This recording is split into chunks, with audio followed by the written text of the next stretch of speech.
بسم اللہ الرحمن الرحیم، السلام علیکم ورحمۃ اللہ وبرکاتہ۔ ہمارا 8 پارہ ہے، دوسرا رکوع ہے ہمارا سورۃ الانعام 122 آیت۔ دیکھ لیتے ہیں اس آیت کے ترجمے کو فوکس کر کے اس کے اہم نکات دیکھ لیتے ہیں۔ یہاں پہ زندگی سے مراد ایمان ہے، ایمان اور ہدایت کے ساتھ زندہ زندگی کیا ہے، اور نور سے مراد علم ہے۔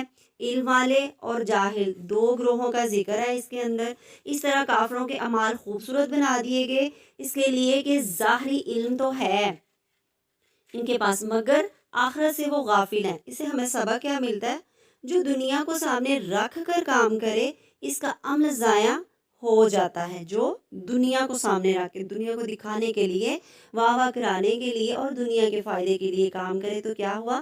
عمل کیا کرایا پانی پھر گیا۔ 122 آیت کو دیکھ لیتے تو اس میں ان کی چالیں انہی کو نقصان دینے والی ہے۔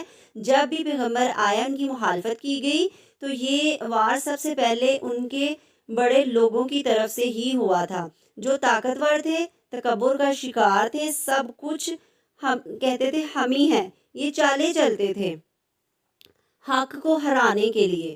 سورۃ نوح 22 میں بھی ہے کہ نوح کی قوم نے بہت چالیں چلی۔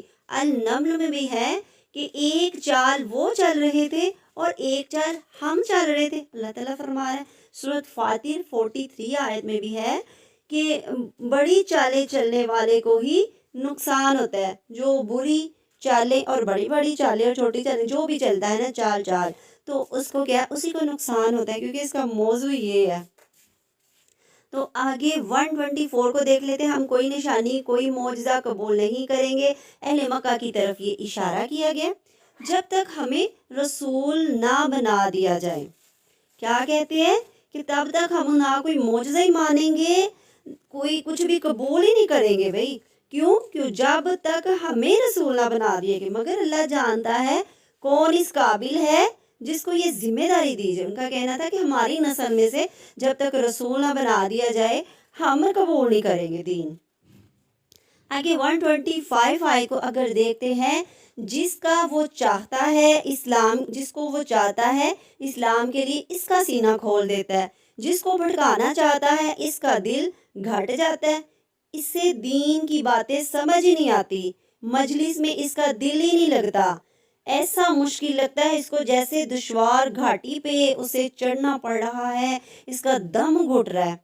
ایمان نہ لانے والوں پر اللہ گندگی ڈال دیتا ہے، مطلب پڑتا ڈال دیتا ہے۔ یہ زندگی کے وسوسے، عقل ماری جاتی ہے، کچھ سمجھ ہی نہیں آتی، دل کھولنے کی علامتیں۔ فرمانے رسول صلی اللہ علیہ وسلم ہے، جب کسی کے دل میں نور ایمان داخل ہو جاتا ہے تو پوچھا اس کی علامتیں کیا ہوتی ہیں کہ دل کھول جائے، تو آپ صلی اللہ علیہ وسلم نے فرمایا اس کے اندر 3 باتیں پائی جاتی ہیں۔ پہلی، ہمیشگی کے گھر کی طرف رجوع، دوسرا دھوکے کے گھر سے بچنے لگتا ہے، تیسرا موت کے آنے سے پہلے موت کی تیاری شروع کر دیتا ہے۔ 126، تیرے رب کو سیدھا راستہ جو جاتا ہے نا وہ یہ قرآن ہے۔ یہ قرآن کس سے جو بیان کرتا ہے یہ نصیحت کے لیے ہے۔ 127، ان کے لیے اصل گھر سلامتی کا اپنا ہی ہے جسے ہم نے اپنے گھروں کی طرف بھاگتے ہیں، آخرت کا مومن کا گھر رب کے پاس ہے۔ 128 آیت کی قیامت کی منظر کشی اولین اور آخرین سب کو جمع کرے گا تو فرمائے گا اے گروہ جن یعنی تمام جنوں انسانوں سے خطاب کیا جائے گا۔ یہ ہماری بہت ہی اہم ترین آیات ہی، ہم نے اس کی طرف فوکس کرنا ہے۔ صحابہ روشنی کے متلاشی تھے، صحابہ نور میں چلنے والے تھے، اور کفار کیا طریقوں میں بھٹکنے والے ہیں، کفار اندھیروں کے شوقین ہیں۔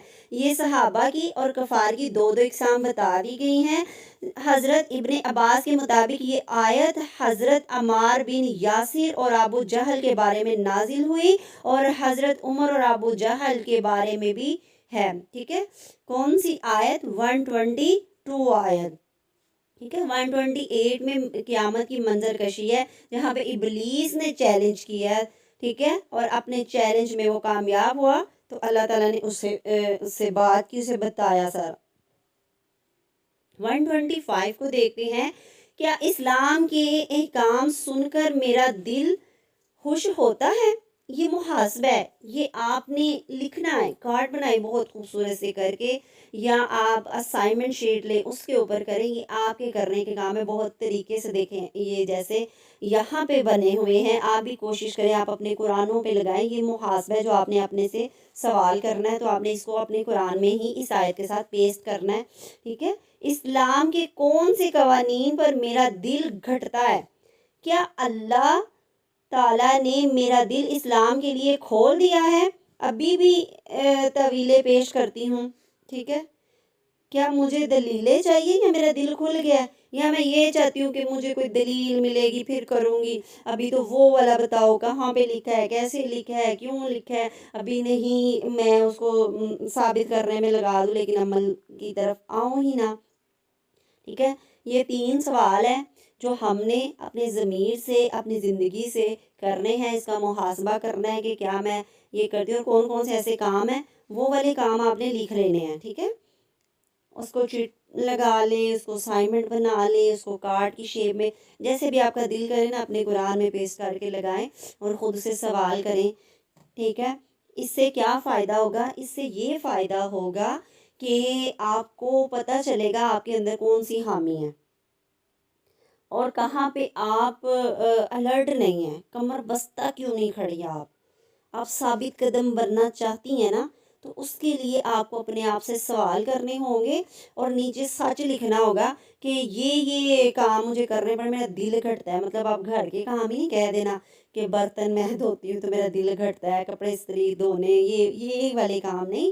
دین کی راہ میں خرچ کرنا، پڑھنا، لیسن سننا، لکھنا، یا کوئی ایسا اعمال جو دین کی طرف ہمیں لے کے جائے، اس کے عمل کرنے کا، عمل کی طرف، تو میرا دل گھٹتا ہے. ابھی پیچھے آیات میں آپ نے پڑھا نا، اسی میں انہی آیات میں، تو چیک کریں. ٹھیک ہے. تو 125 آیات میں سے ہم نے اپنی زندگی کے اس مقاصد کو دیکھنا ہے اور ہم نے کیا کرنا ہے، نوٹ بھی کرنا ہے.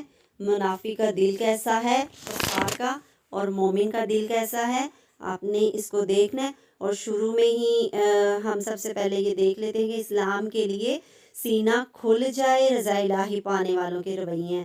صحیح طرز عمل اختیار کرنے پر ہدایت ملتی ہے. نصیحت قبول کرنے والوں کے لیے سلامتی والا گھر ہے. ہیلے بہانے نہیں کرنے، نصیحت قبول کر لینی ہے. ایک ساتھ مل کر کام کرنے والے آخرت میں بھی اکٹھے رہیں گے. یہ سارے رضا الہی پانے والوں کے رویے ہیں. کیونکہ 122 آیت میں آپ نے پڑھ لیا ہے، علم والے اور جاہل برابر نہیں ہو سکتے. انہی کا اس رکوع میں ذکر آ رہا ہے اس آیت میں. ٹھیک ہے. تو آپ نے اپنے دل میں نور کو جگانا ہے تاکہ ہم اس کی روشنی سے اپنی زندگیوں کو، اپنے گھر کو منور کر سکیں، جیسے اللہ رب العزت نے ہمیں اس قرآن کا نور ہمارے ہاتھ میں پکڑا دیا ہے. اللہ تعالیٰ اس سے ہماری زندگیاں روشن ہو جائیں. جزاکم اللہ خیر.